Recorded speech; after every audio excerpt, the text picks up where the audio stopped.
Alright, what's up everyone?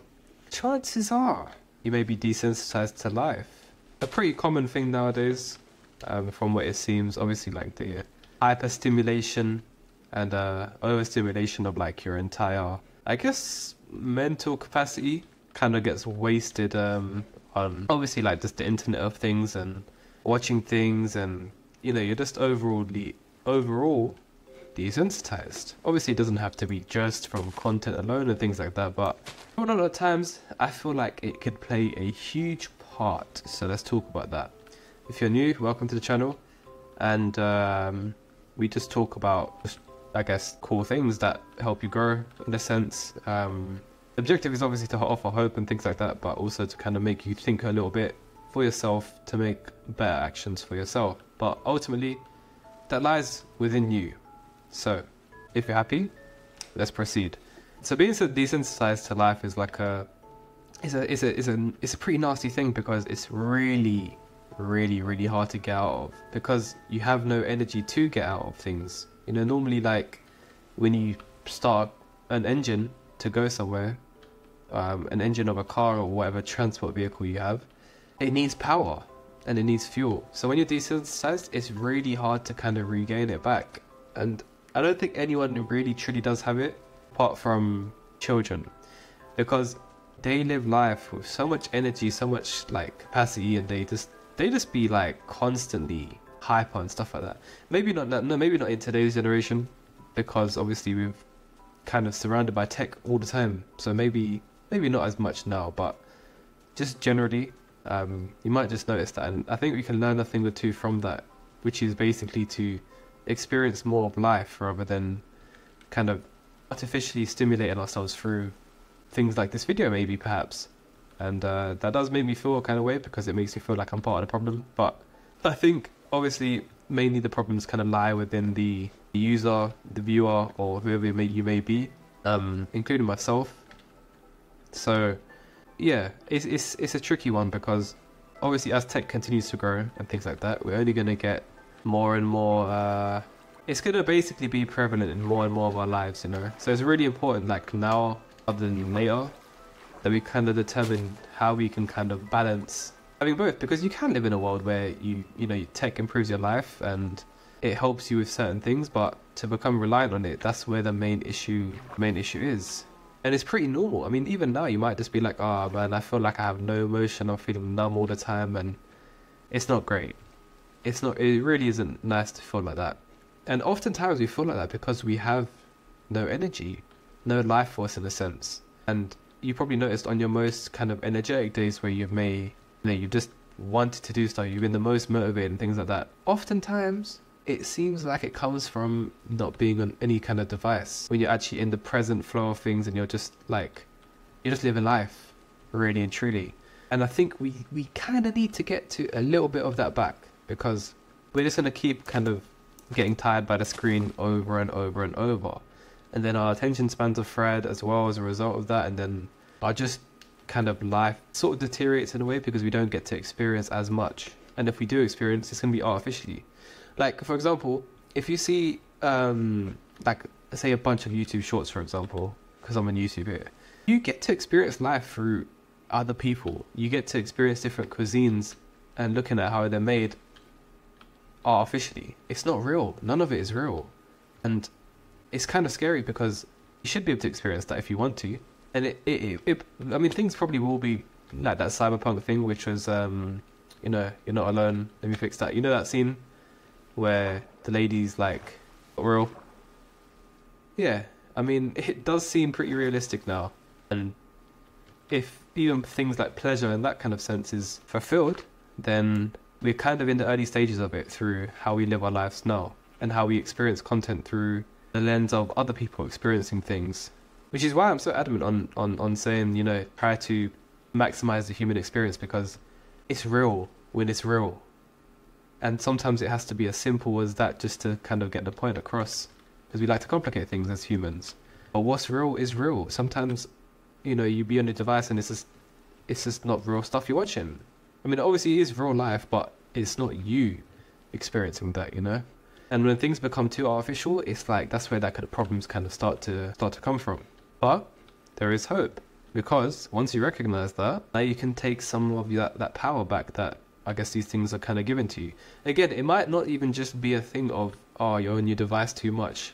It's not always like that. I'm just saying for the people that have it like that, you know, the ones who are really addicted to and glued onto their devices and things like that. It's meant to go hand in hand with the rest of your life, you know, not an addiction. Too much of anything is bad. And to be honest, if anything, I feel like maybe future science might actually start making studies on this. I don't know if there are any right now, but where the nervous system, which I guess partially controls how much of life you feel and how, I guess, sensitive you feel to life, it plays a pretty big part in your body, basically, is what I'm saying. But I think, obviously, being on a device for that long every day, think about it, right? Spending about 2 or 3 hours on your phone every day is pretty normal now. So imagine for the people that spend way more on it, it's going to fry their nervous system. Because think about it, right? You're watching YouTube shorts, you're watching something, stimulation. Your body can only take so much of that. Especially because we're so new to like the whole tech stuff, so you're kind of abusing your body in a sense. And that's why it's so important to kind of take breaks, to live life a little, rather than just only watch that all the time. But it's so addictive, and that's why it's a problem, because you're so used to it too. So I get it, I really do get it, but there are ways you can combat it. Or at least not even just combat it, but just kind of be a little bit more conscious about your decisions, where you have to think, alright, is this really benefiting my life? Am I really becoming a better person out of this? Am I actually becoming more fulfilled? And am I even, for the people that use it as a form of rest and entertainment, which it can be, but to certain extremes where they use it as a form of cope or a coping ability, be a little bit true to yourselves, because again, if it is used to relax, you're also stimulating your nervous system. You're stimulating some of your, probably maybe even your adrenal glands and all that stuff. Again, I'm not a scientist, I don't know, but I'm just presuming. Same way like even gaming does. Sometimes gaming can tire you out a lot because you're so focused on certain things, possibly more. And so sometimes gaming can be used to relax, but when you start doing a whole bunch of it, it can kind of affect you quite negatively. And I know that might sound as common, like common sense, but do you all really follow the common sense route in action? No. Sensitize yourself to life. You know, start to do things that kind of get you excited, that used to get you excited as a kid. I actually might start doing pottery. It's a thing I tried to do not too long ago, and I had a lot of fun doing it. Real life activities, things that will excite you, that will kind of keep you in the present, keep you kind of engaged with life. And not only that, but you'll start to realize how much more time you'll have in the day, because the time you're spending on things, it doesn't go as quickly because you're so present, you're so focused on the now, rather than, oh shoot, I look at the time and I've been on YouTube shorts for like an hour straight, when it doesn't even feel like an hour. Obviously exercise and things like that as well, regular diet, hydration, sleep, all of those things are equally as important. But I'm just saying those are kind of the more obvious sort of things. And instead of, I think, you know, understanding, or at least just understanding where this sort of addiction comes from, maybe you're running away from something, maybe it could stem from a fear. And I'm talking about the people that really do abuse, like, watching things on their phone, right? This is a pretty crazy, am I in a cave right now? I am. That looks cool. But yeah, start to take part in real life things, because it really is important. You know, that's how you probably grown up. That's probably how things sort of, I don't want to say should be, but we should definitely take lessons in terms of kind of going forward with a more healthy approach to how we are, again, consuming that sort of content and things like that. Not only that, but sometimes like these things, they can cause, like, because they can invoke certain emotions into you.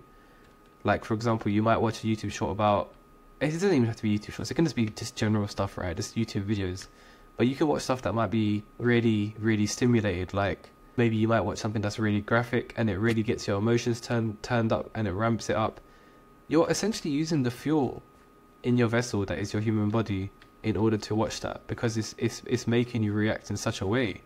And that's why it's super important to kind of watch how much energy you're really dedicating to watching this kind of stuff.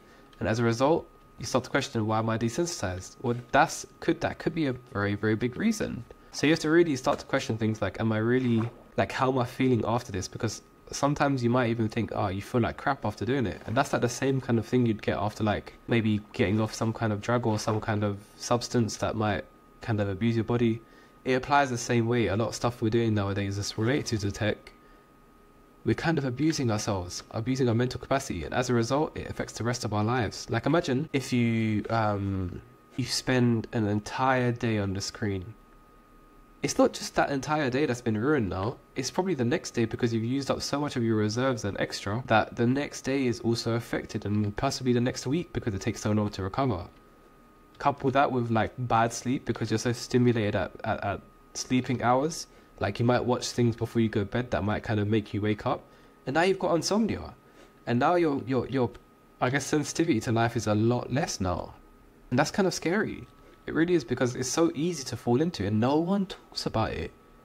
Literally, no one talks about it. Everyone's always like, "Oh man, yeah, depression. Oh yeah, just stop being depressed." Or maybe someone has anxiety, they might say, "Oh, you know what? Just stop having anxiety." But it's like, what measures are you really advising on in terms of progress? And it could be and things like the devices that you're on, it could make a really big difference. So yeah, man, I'll probably make a little part 2 to this because it's a pretty lengthy topic that it kind of annoys me because no one really talks about it too much. But it's also a thing that I think all of us should kind of begin to start learning, because even myself, sometimes it can get a bit too much. But life shouldn't be like that, because we should experience life with all its colours, all its joy, and pretty much just have a great time on this planet, following our dreams, our passions, and elevating the entire planet.